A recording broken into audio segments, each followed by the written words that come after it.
2.29 billion pesos. That's what DepEd just allocated in direct funding to public schools this year. No proposal needed, straight to your school's account. But if your school head doesn't get one specific online step right, that money doesn't move. Here's everything you need to know about School Innovation and Improvement Fund. In this video, 4 things, fast. 1. The actual key provisions of the FY 2026 CEF guidelines. Straight from DepEd Memorandum Number 48.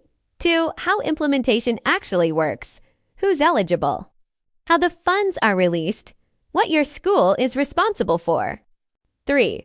I'm walking you through the SIAF online tool inside the Insighted platform, step by step. And 4. I'm answering the implementation questions school heads are already asking right now, this week. If your school is one of the non-implementing units set to receive this funding, subscribe and click the notification bell. Before you keep watching, I'm about to show you the exact portal navigation most school heads are getting stuck on.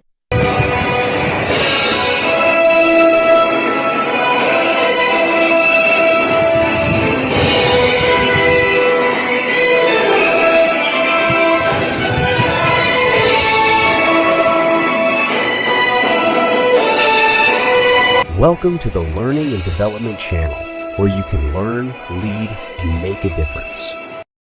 So this legal basis provides the framework for the allocation, release, utilization, management, monitoring, and reporting of the fund.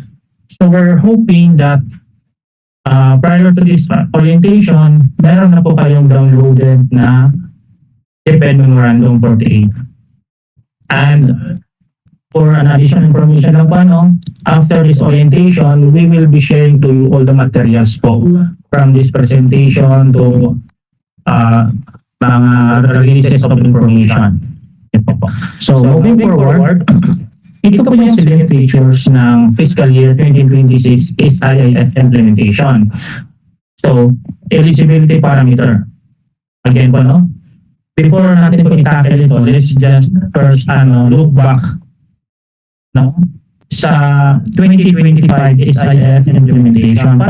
Para lang din naman magkaroon ng idea ang ibang schools na first time po mag-implement ng SIAF. Last 2025 po, yung eligibility parameter are only for those schools in the 4th and 5th class municipalities. Sila lang po yung eligible that time. But this 2026, lahat na po na non-IU public elementary, junior high, and senior high schools across municipality classes. So it means, last year, yung recipient schools lang po natin, mga 240 plus. But this year po, yung recipient schools natin is 1,278. So yung total schools po ng Leyte Division is 1,288. So it means sample lang po yung hindi makakapag-enjoy ng ganitong makakapag-implement, ng SIAF. 8 of those are coming from independent units high schools at 2 pong schools na kaka-establish pa lang po this year, this school year. So 1 from Palo and 1 from Barogo. But it's kung i-factor po natin na is 99.22% of our schools are beneficiary of this SIAF implementation. So yung fund source natin is from FY 2026 GAA, from the Republic Act 12314. Kahapon lang po, during our orientation from the regional office, na-mention po ng region that kakareceive lang po nila ng SARO. So anytime soon, i-forward yung SARO or i-download yung SARO din naman to the division offices, and then from division, we will be downloading it to the schools. So yung fund allocation po natin, kapansin-pansin na mas mataas po ngayon kaysa previously. This year po, we have 67.89 million fund allocation. And for our allocation parameters, no allocation lower than 50,000. It means by minimum 50,000 po yung minimum po na ma-receive ng school. Mas higher allocation po for those schools in the 3rd, 4th, and 5th class municipalities. And mas higher din po yung allocation for larger size schools. So for our progress monitoring platform, we will be using now InsightEd.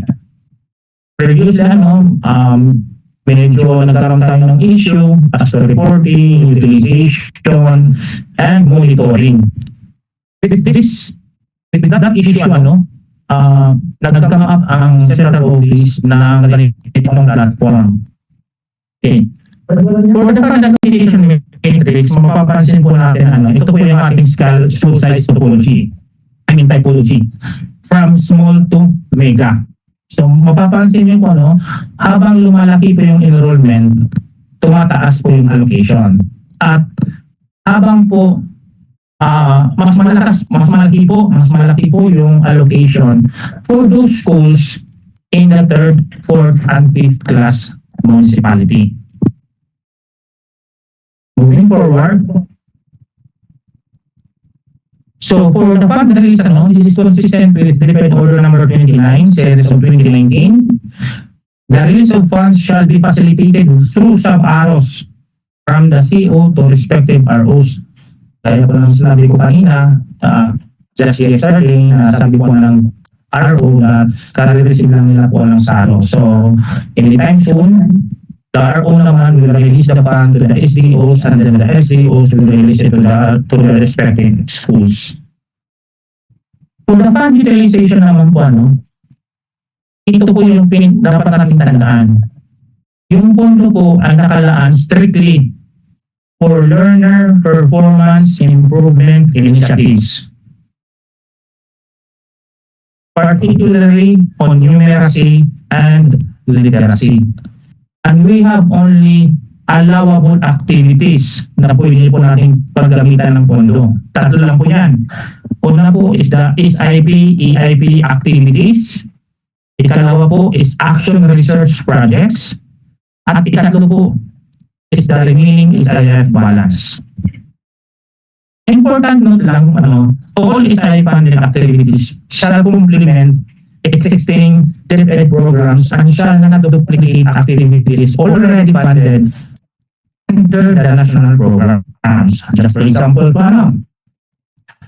if ang school are beneficiary na po ng school-based feeding program, so hindi na po kayo pwedeng magawa ng project related sa school-based feeding program kasi funded na po siya ng ating government. So, excuse me.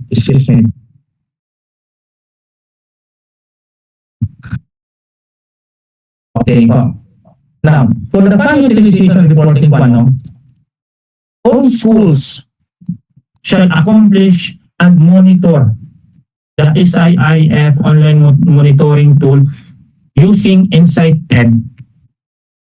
And at the end of each quarter, we will be having a reporting, So, at the end of September, 4th week of September, December, and then March. For the process flow, let's just focus lang po sa SDOs and the schools. So the SDOs will orient their schools. So this is what we are doing now. We are orienting the schools. After this orientation, the school now will revisit their current SIP and then AIP. Once they have revisited their SIP and their AIP, they will now accomplish their SIF online monitoring tool through InsightEd. After that, the division office will review the inputs of their intervention plan. Once approved, the school now can implement the interventions. But if kailangan po ng revisions, the school needs to revise their plan, then submit it again. But once it's already approved, the school now can implement interventions. Then the SDO now will provide technical assistance and conduct of regular monitoring. Okay, now, for our full head guide, remember, SIF is a decentralized fund really to our schools, public schools, allowing our school heads to plan, budget, and implement targeted interventions that should address, specific gaps identified in your school improvement plans. Now, before I begin discussing the guide, the school head guide, please make sure that you have your SIP, school improvement plan ready, your annual implementation plan with you. All right? Because you will all be reviewing these documents when you craft your SIIF innovation proposal.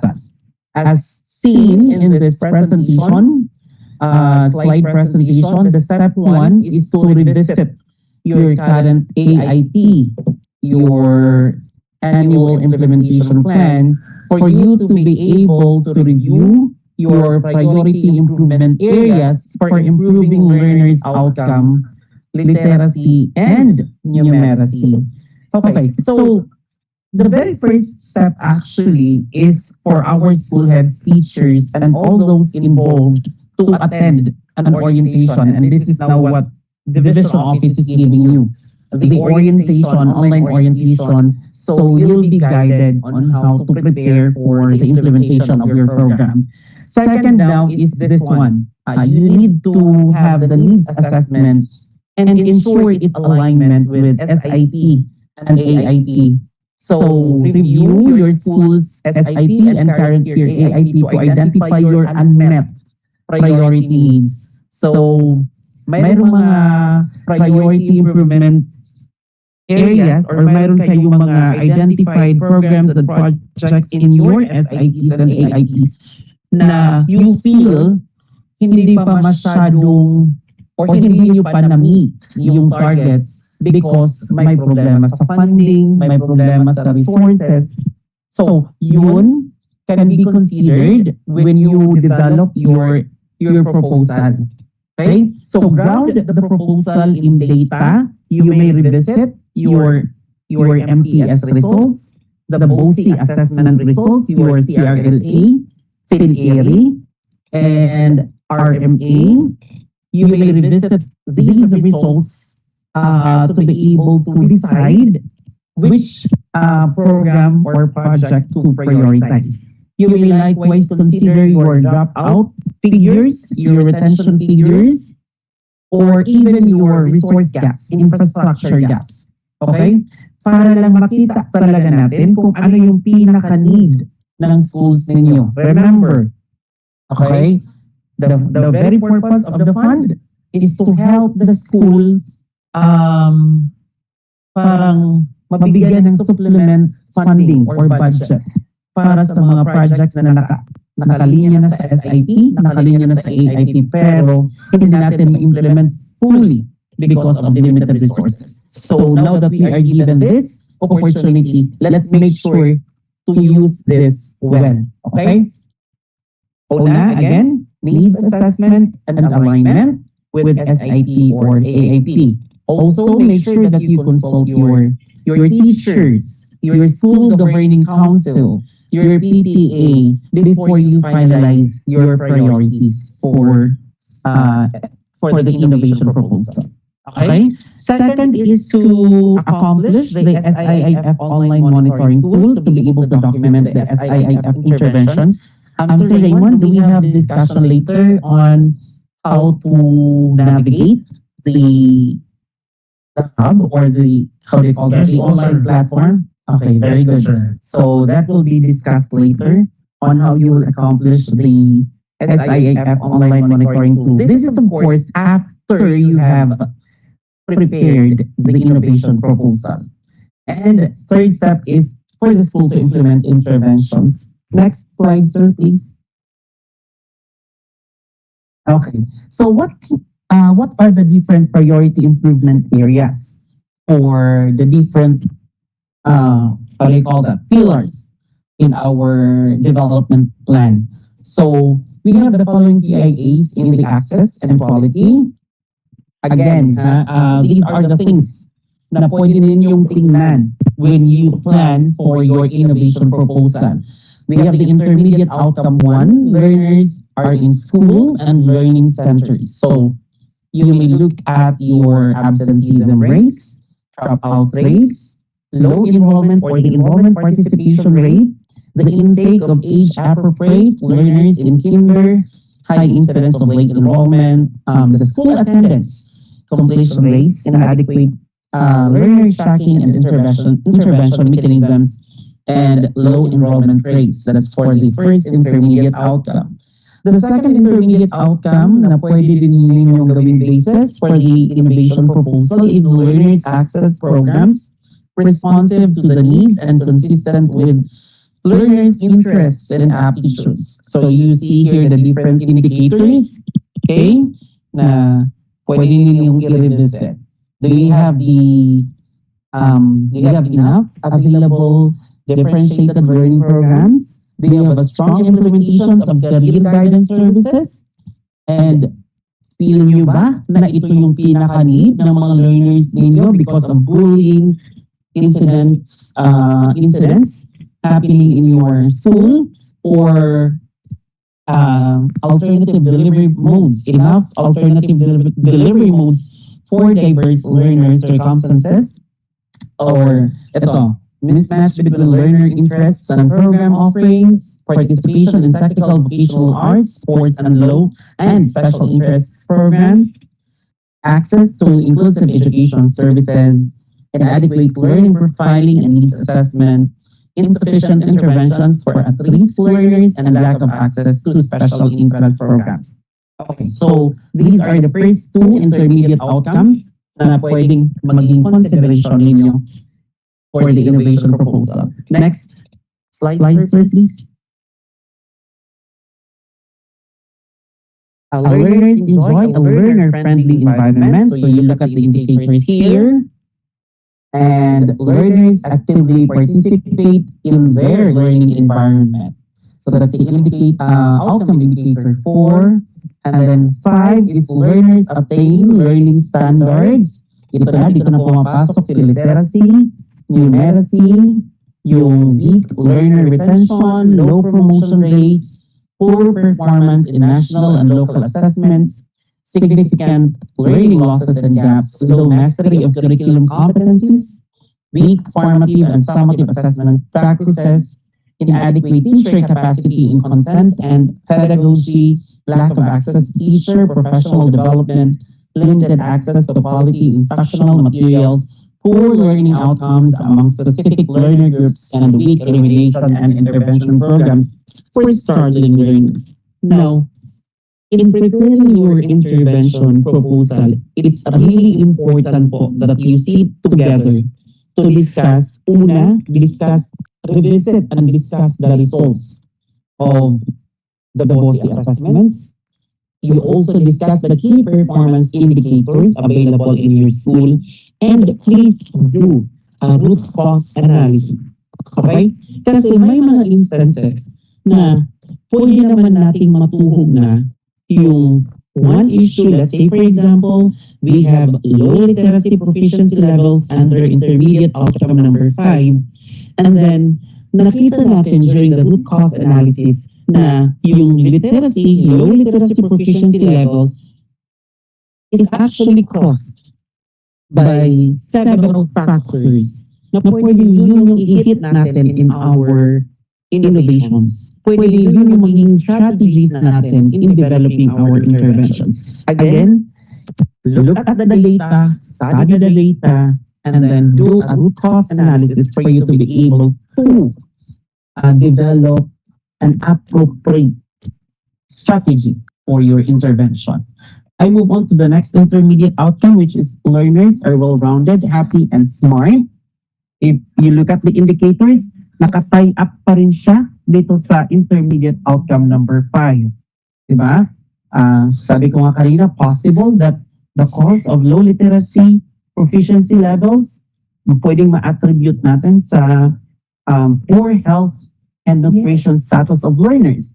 So, yung strategy mo in developing your intervention has something to do with improving the health and nutrition status of learners. So you are now hitting two birds with one stone. Kasi yung end goal natin is to improve the learning outcomes. Pero yung strategy natin is improving health and nutrition status. So pwede po ganon. Again, it's just a matter of really identifying the very root cause of the problem. Let's move to the next slide, sir. So another intermediate outcome is the education leaders and managers practice participative and inclusive management processes. And another is internal systems and processes needed for continuous improvement are in place. This is for governance.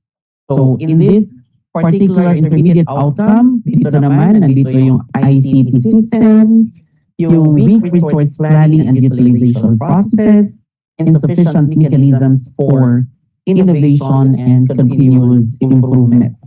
Okay. So Raymond, can we move to the next slide?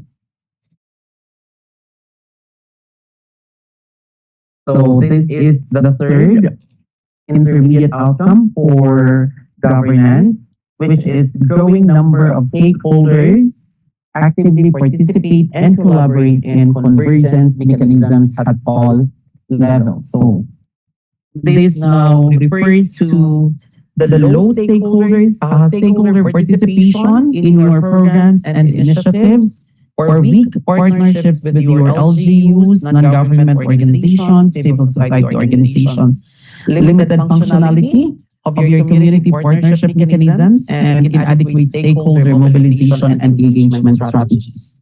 Also, the limited engagement of alumni and volunteer groups, weak communication and information sharing among stakeholders, and lack of sustainable partnership agreements and resource sharing arrangements.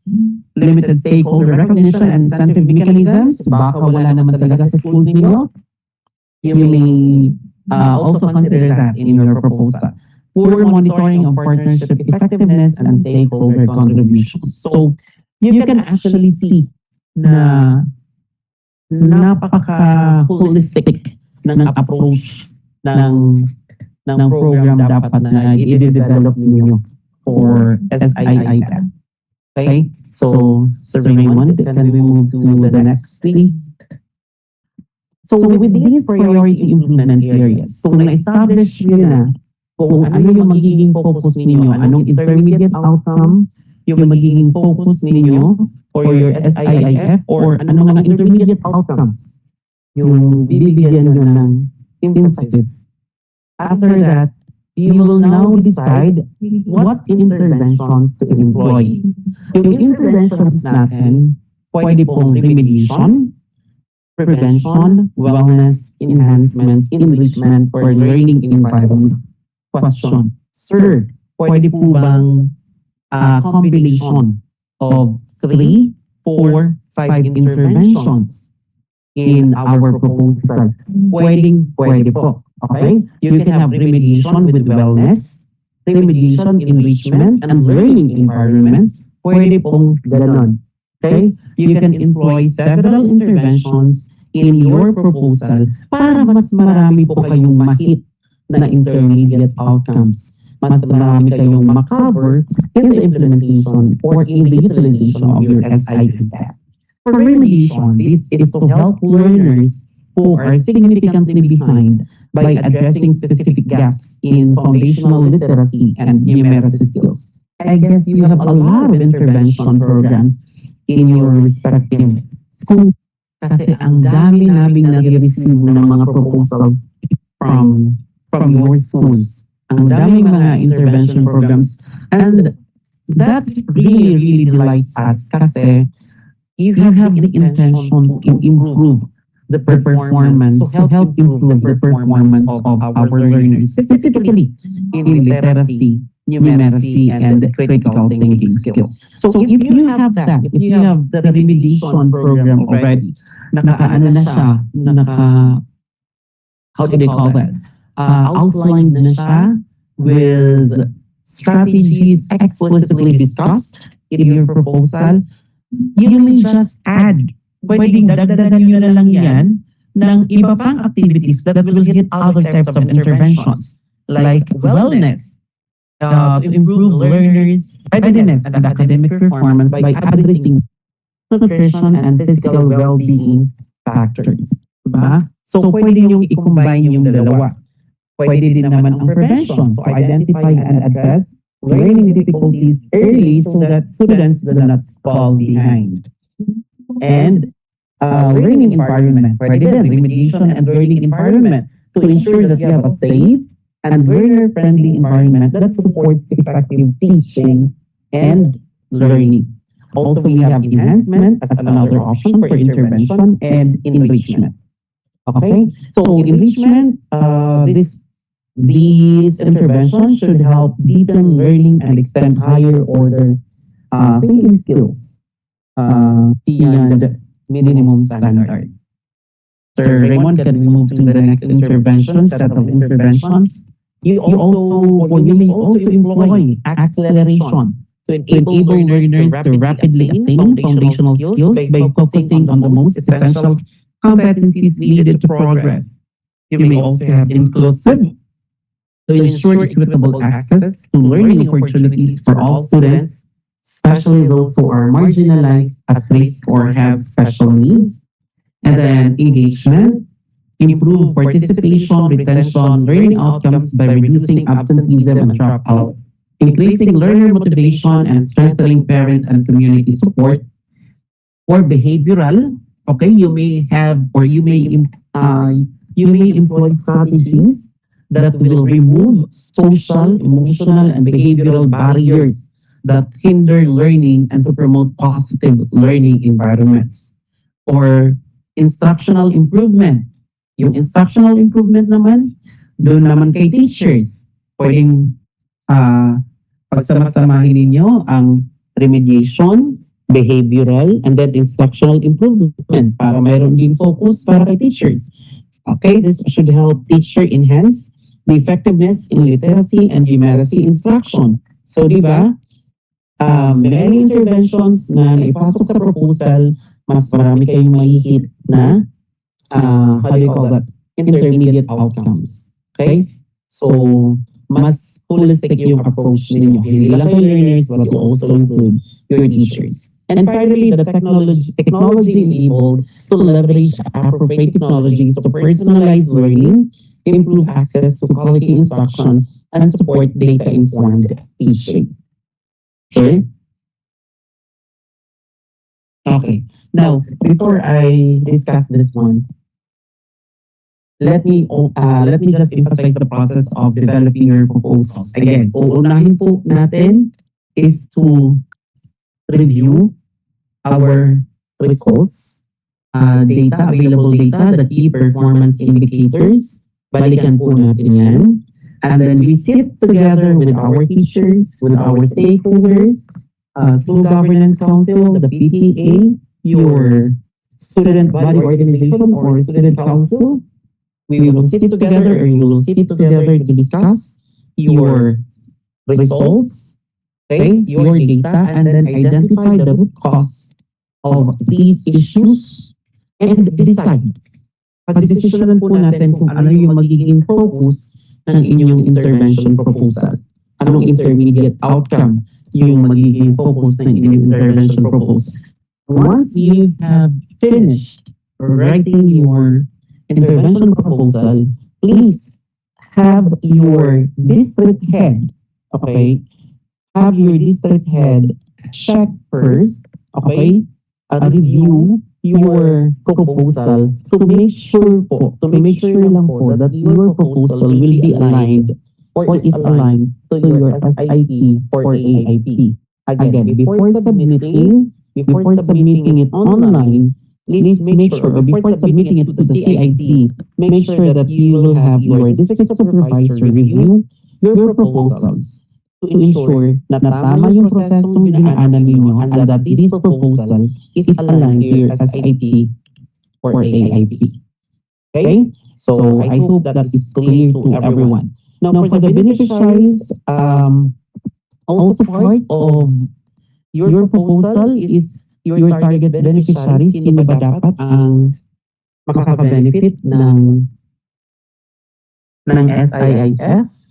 Sino ba dapat ang directly affected ng mga strategies na i-employ natin in our intervention? Of course, in your school, you choose kung sa Key Stage 1, Key Stage 2, for elementary. For secondary naman, you decide kung sa Key Stage 3 or Key Stage 4. If okay naman ang funding ninyo, you can have both Key Stage 1 and Key Stage 2. It's up to you. Siyempre, we always consider yung amount na ibibigay sa atin. If hindi kakayanin ng buong grade levels, we just focus on a specific grade level or a specific key stage. Okay? Sige. Next. So, list of allowable activities. Ito na yung mga pwede nating paggamitan ng SIIF. Pwedeng SIP, AIP aligned activities. So yun ang sinasabi namin kanina, that it is important na ma-review yung mga priority improvement areas ninyo sa SIP and AIP at yun ang ipoconsider natin in our proposal. Okay? Basta SIP, AIP aligned activities siya, walang problema. Okay? So these are the examples na pwedeng nasa SIP, AIP ninyo. Next. Also, pwede rin pong gamitin ang fund natin for action research, just to set or just to determine the effect of your intervention. Naging effective ba siya? Ano yung mga issues, challenges na nag-hamper sa implementation ng program ninyo para naman in your implementation next year, mas maganda na yung magiging flow ng implementation. So, action research should help you on that. And then, utilization of remaining SIIF balance. This is for the schools na naging recipient natin ng SIIF last year. So, pwedeng procurement of semi-expandable items, conduct of workshops and capacity building activities, and other day-to-day operational needs. Sir Raymond? So, na-discuss na ni Sir Raymond ang budget natin kanina, di ba? Budget estimations and reporting. So, that will again depend sa context ng school. Yung fund to be downloaded po will depend on the context of your school. Hindi po pare-pareho yung marireceive natin. Okay? So, huwag magkumpara, ha? And huwag magreklamo kung mas maliit ang funding mo. Sir Raymond? Yeah. So, Sir Raymond, pakibalik lang sa previous slide. Okay. This is just an example. Example, you have 90,000 pesos given to you. So, pwede mong i-divide yung 90,000 to remediation, enhancement, acceleration. So, pwedeng 30,000 sa remediation, 30,000 sa enhancement, 30,000 sa acceleration, and then you subdivide the amount into quarters or into terms. So, Raymond, hindi pa to terms, quarter pa rin talaga. Are we following the calendar year? Tama, no? Calendar year. In the school year. Okay. Yes po, sir. So, pwedeng i-subdivide ang fund to 4 quarters. Example, 30,000. So, pwedeng hanggang second quarter ka lang, hanggang third quarter. And then, enhancement. Yes. Sir, just for additional information, yung first quarter po natin, ma-start po tayo ng July, August, September. That is the first quarter. We will take that as the first quarter. Yes. And then yung After this December, this is the second quarter. Second quarter. And for the third quarter is for January, February, March. Yes. Until the end of the school year na po. So pwede na yung start ng implementation is October na. So that becomes our second quarter. No funding muna sa first quarter, kumbaga. Tama, Sir Raymond? Pwede Yes, gano'n. pero pati na po ng school head. Yes. Okay. Discretion of the school head. Oo. Pero if the fund will be downloaded to you as early as 30 December, then go ahead and allocate a fund for the first quarter. Okay? Kung if you think naman na medyo you can just have the fund allocated starting sa second quarter until third quarter. Okay, pero ang point dito is that you can divide the amount, the allocation, into several interventions. Tulad ng emphasize ko kanina, if you can employ several interventions, mas mabuti kasi mas marami kayong makikita na intermediate outcomes. Okay? Na hindi lang focus in one aspect, several aspects. Okay? So Raymond, next slide. And ito, in this example, meron pa siyang enrichment and prevention. So, okay, yun yung iisipin natin. Provided that these interventions are actually hitting or addressing yung mga root cause na na-identify, root causes na na-identify ninyo during your analysis at the first part of the plan. Okay. So, next slide, sir.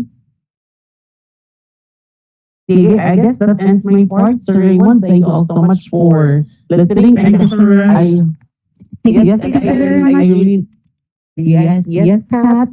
Thank you very much. Thank you very much, Dr. Briannes, for the comprehensive walkthrough of the... Take it. Do you have anything? Take it away. Take it away. Okay. Go ahead. Okay, sir. Okay, sir. Thank you for that walkthrough of the core cabinet guidance on priority improvement areas for access, quality, and governance alongside actionable frameworks for intervention, beneficiary, and budget allocation. For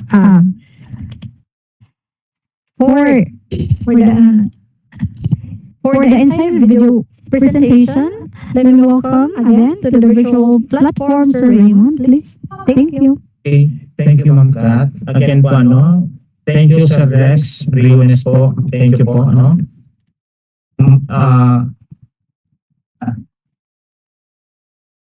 just an additional information lang po, for the budget allocation po, we will just have to make it sure po kung ano po yung pondo na binigay po sa atin, dapat po ma-utilize po natin lahat. Okay, just for an additional. Thank you, Sir Rex, po, for that wonderful and informative po discussion. Talagang hindi po lahat na kailangan po gawin po ng school head. Again po, thank you, Sir Rex. Now, let's go to the next part, what's new? Innovating for better program management, monitoring, and reporting. Papunta na po tayo doon sa tool na gagamitin po natin for the utilization, allocation, and then the utilization to reporting. Just to give an insight din po for the new schools na mag-implement po ng SIF. Previously kasi nagkaroon ng mga issues as to reporting of the data, utilization of the fund, reporting, and then the monitoring. So yung central office have created this Insight Ed. So why do we innovate? Simply this is to improve efficiency in managing, monitoring, and reporting the performance of the program. The SIF online monitoring tool shall be rolled out through the Insight Ed platform. So yung Insight Ed po, this is not new to you po. Nagamit nyo na po ito, na-navigate nyo na po ito. It's just that embed po yung SIF sa Insight Ed platform. Okay po? This is based on Stand Memorandum Number DMOU-SRODI Series of 2026-2748. Issuance of supplemental guidance, advocacy materials, and tools for the planning of interventions and monitoring of the physical accomplishment and budget utilization of the School Innovation and Improvement Fund or the SIF for fiscal year 2026 through the Insight Ed platform. So, as of this moment po, we will be showing you a video presentation on how to navigate the Insight Ed, on how do we report our utilization of our intervention plan, inputting our intervention plan, and then how do we select our beneficiaries? How do we input our beneficiaries? So, before I play the video po, let me ask first your 100% attention. para po masundan po natin yung step-by-step po process. Okay po. So let me start po the video. To watch the video on the step-by-step process, click the link above. Like and subscribe to the L&D channel on YouTube using the link youtube.com/@learn2lead channel.